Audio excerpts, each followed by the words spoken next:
Adelante, doctor. Hola, Doc López Rossetti, ¿cómo estás? Hola, Doc. Hola María, ¿cómo andan todos? Rolo, Mari. Tato, Tommy, ¿cómo andan todos? Hola, Doqui. Muy ¿Cómo bien, ¿y estás? vos? Bien, muy bien, muy bien. ¿Ustedes? Bueno, nosotros bien, extrañándote como siempre. Bueno, gracias, Este- gracias. Es una caricia al corazón. Hace Gracias. un año que no nos vemos, Doc. Pero ya va a llegar, falta va a un llegar. tiempito, falta un tiempito. Sí, pero ya no seremos los mismos, Doc. Mira. Oh, No, vamos a ser mejores, vamos a ser mejores. sí, vamos a Vos no hacer te das mejor. una idea lo esbelto que está Rolo, No, lo alto que está Tommy. Crecí. ¿Eh? Es verdad. Sí. Está, así que te vas a sorprender realmente. Pero Sí, Tommy somos sigue siendo el nuevo, eso es Por eterno. supuesto. Sí, eso sí. Mira, pasó tanto tiempo que hasta Tato cambió los ojos, el color de los ojos. Sí. No tiene más ojito, ¿cómo era? Ojos de cielo. Ojos de cielo, claro. Ahora tiene los ojos de cielo nublado. No, mentira. Bueno, Doc, hoy leía en Clarín una nota de un tratamiento que se viene escuchando por ahí sin saber exactamente de qué se trata, pero que ahora se estaría aplicando en la recuperación de algunos pacientes de coronavirus, que es la cámara hiperbárica. ¿Qué es la cámara hiperbárica? ¿Para qué sirve y para qué en los pacientes de COVID? Bueno, en realidad la cámara hiperbárica se usa hace muchos años. De hecho, se adaptó para el uso terapéutico. Creo que más de una vez deben haber visto en alguna película que algunos buzos suben después de grandes profundidades y tienen que adaptarse a la presión atmosférica en una cámara especial. Una cámara hiperbárica es como un tanque grande donde una persona puede entrar con una camilla muy cómodamente, Sí. donde hay, Tato, unas ventanas para que la persona vea para afuera y para que los médicos puedan ver a la persona. Sí. Es algo como si fuera un mini submarino, para tener una idea.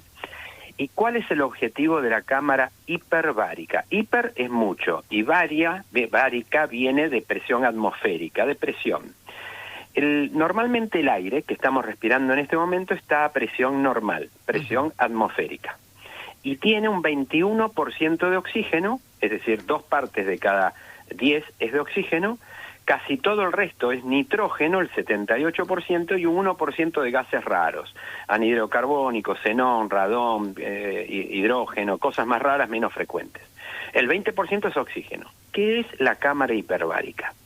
Es colocar a una persona dentro de esa cámara, que es como un mini submarino, Ujú.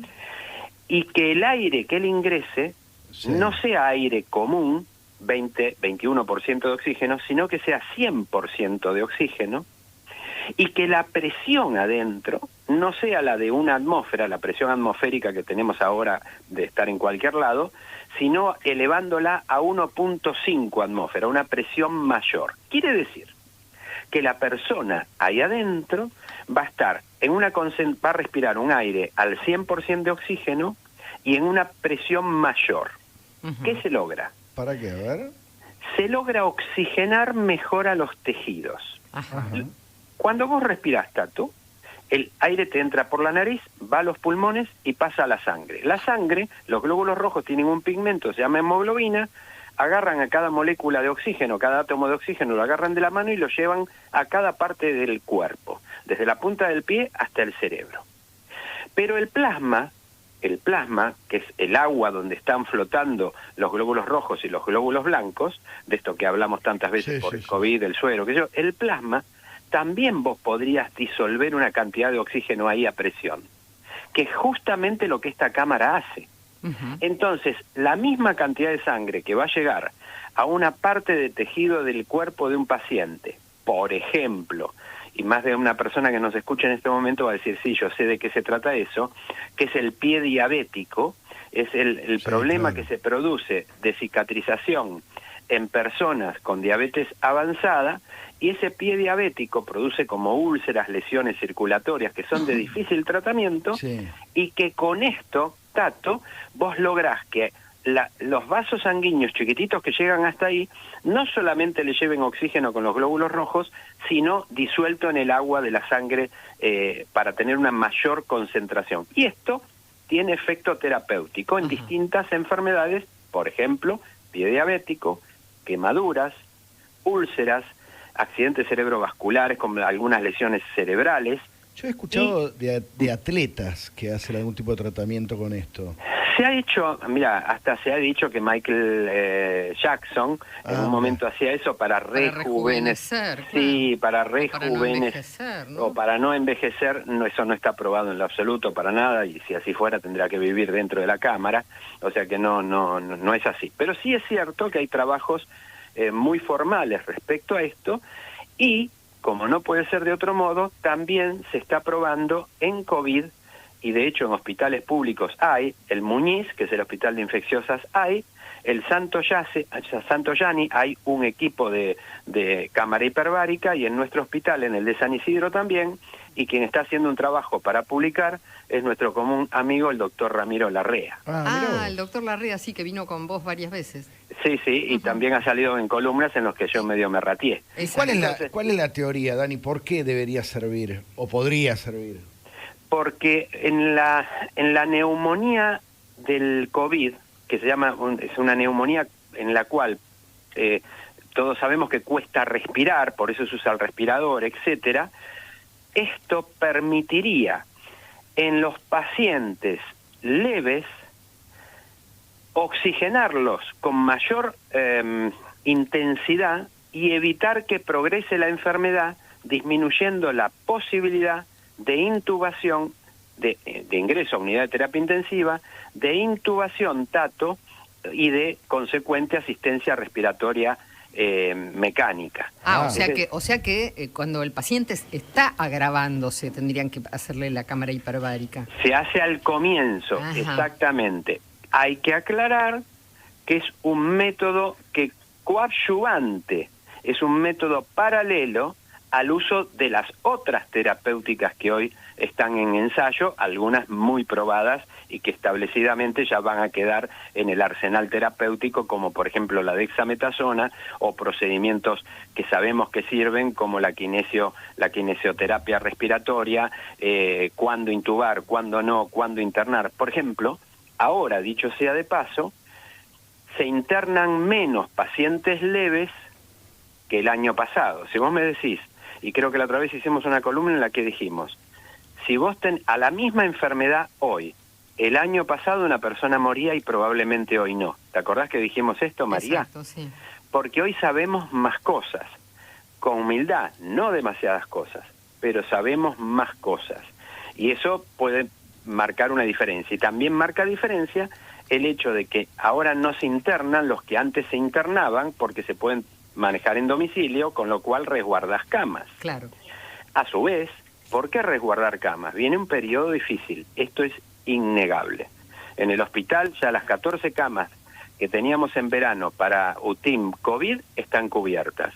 Y se tomaron 6 más del sector regular. Ajá. Hay 18 camas más, en realidad tenemos 32, pero quiero decir que en las últimas 2 semanas las 14 que estaban reservadas para COVID de UTI se llenaron. Ajá. Y ahora se están ocupando 6 más. Ajá. O sea que nosotros lo estamos viendo.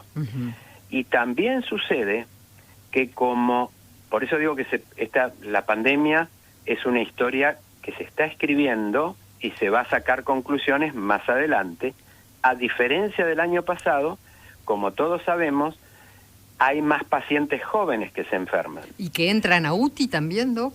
Exacto. Hay más pacientes relativamente jóvenes, de menos de 50, que entran a UTI. UTI, recordemos, unidad de terapia intensiva. Unidad de terapia intensiva, donde el cuidado es de lo que se llama unidad de cuidados críticos, UTI, unidad de terapia intensiva, que es donde en última instancia, cuando el médico terapista lo considera indispensable, se hace intubación para hacer asistencia respiratoria mecánica. ¿Y qué pasa? Digo, para saber cuál va a ser la dinámica este año. Cuando ingresan pacientes más jóvenes. El paciente más joven, porque es más joven, excepto que tenga enfermedad agregada, tiene más posibilidades de sobrevida que la misma enfermedad, patología o grado de complejidad que la persona tuviese 30 años más. ¿Me expliqué, María? Con lo cual, ese paciente más joven tiene mayor posibilidad de recuperarse, pero también va a estar más tiempo en unidad de terapia intensiva. Ajá. Entonces, una internación, un girocama, que hubiera sido, el girocama es qué rápido se desocupa una cama para ser ocupada por otro. Eso a nivel hospitalario se llama girocama. Y el girocama se va a modificar en las UTI este año, porque va a haber más pacientes jóvenes durante más tiempo internados, lo cual le da una enorme posibilidad a ese paciente de recuperarse, pero también es cierto que paralelamente disminuye la capacidad operativa de las UTI. Ujú. Ahora, Es un factor que va a haber que tener presente como posibilidad para ocupación de camas. claro, ¿no? Claro, es terrible esa reflexión porque significa que los viejitos que entraban a UTI se morían y la gente joven sobrevive y por eso ocupa más tiempo las camas, ¿no? Pero no sé si tenés respuesta para esta última pregunta, Doc, pero ¿por qué más pacientes jóvenes contagiados, que eso no sería mucha sorpresa que se contagien porque los jóvenes no se están cuidando en general, pero ¿por qué más gente joven termina en unidad de terapia intensiva? Porque hay más pacientes de todo. Al haber una curva ascendente de contagio exponencial, hay que tener presente que la curva está subiendo, no te digo como un cohete vertical hacia arriba, pero en un ángulo de 45-60 grados. Y eso no pasó el año pasado. Cuando eso sucede, hay más contagiados. Claro. ¿Y quiénes son los más contagiados? Los mayores, Claro. todos, los mayores, los menores, los más jóvenes, los enfermos, los no enfermos. Cuando hay una curva ascendente de contagio, hay más de todo. También hay inmensa cantidad de contagiados asintomáticos y que ni se enteraron, seguramente hay más. Entonces, al haber más jóvenes, estoy hablando de jóvenes de 60 para abajo, al haber más jóvenes van a tener alguna evolución negativa. Recordemos que la casuística general, María, es que en términos generales el 80-85% de las personas no tienen síntomas. Claro. Y un 10% ya tiene síntomas leves o moderados y un 5% ingresa a UTI. Si hay más contagios, hay más de todo. Claro. Hay más asintomáticos, más jóvenes, más mayores, más personas susceptibles, hay más de todo. Y segundo, podría ser, no se sabe, falta determinar, que las cepas circulantes, esto parece ser cierto para Brasil, sobre todo la de Manaos, tomaría, entre comillas, no está aprobado todavía, a personas más jóvenes. Bueno, de hecho, en Manaos la cantidad de infectados menores de 50 años creció muchísimo. Lo que pasa es que justamente responde a lo que recién comentábamos, Claro. tanto de que al estar todos infectados cada vez más, hay más de todo, más de 40, más de 50, más de 60, también más de 80, con lo cual, si se infecta mucha gente, aumenta también, entre otras cosas, el riesgo. ¿Por qué? Porque el virus enferma porque tiene una característica X de enfermar. Mata porque esa característica es al grado extremo que termina con la vida del paciente. Esto es lo que el virus hace. ¿Qué hacemos las personas? Defendernos de eso. ¿Cómo hacemos? Con medidas de seguridad, distancia social, etcétera. Si no tenemos esas medidas, va a haber más enfermos. Segundo, con unidad de terapia intensiva. Y si la unidad de terapia intensiva se satura, la capacidad y la opción de salir adelante ante una enfermedad disminuye, con lo cual la saturación del sistema es algo que juega a favor del virus y en contra nuestra, y eso se denomina Manaos.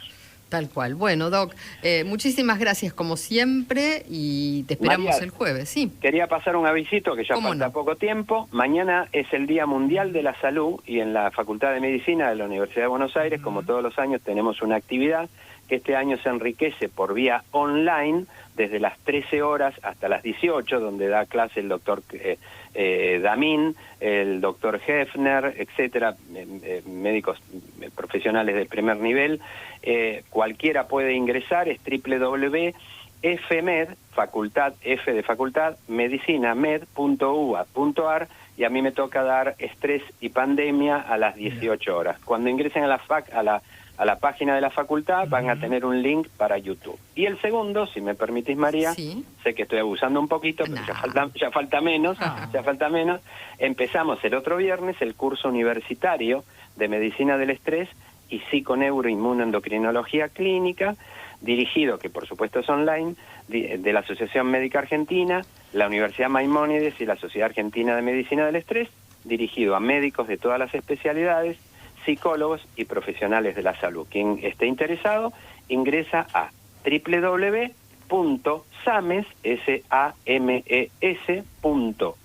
www.sames.org.ar o al 4-800-1242. Doc, te No mandamos para nunca, maestro. un abrazote Grande, Doc. grande. Le metemos pila, le metemos pila.